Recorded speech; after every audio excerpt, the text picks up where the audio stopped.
काही नाशिकच्या कॅप्टन अशोक खरातेला अटक करण्यात आली. त्याचे काही व्हिडिओ देखील समोर आलेले आहेत. आपण काही प्रश्न उपस्थित केले. नेमकं काय मागणी, काय सांगू? अशोक खरात या व्यक्तीवर बलात्काराचा गुन्ह्याचा आरोप आहे. त्यामध्ये त्याला अटक झाली. जी माहिती समोर येते त्यानुसार त्याच्याकडे तब्बल 58 आक्षेपार्ह व्हिडिओ सापडले.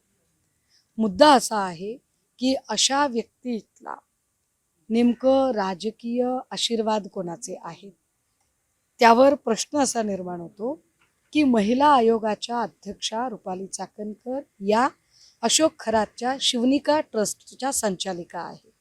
नुसत्या संचालिका नाहीत, तर अशोक खरातांच्या डोक्यावर छत्री पकडणे, कधी त्याची पाद्यपूजा करणे, असे अनेक व्हिडिओ फुटेज, फोटो या निमित्ताने बाहेर आले.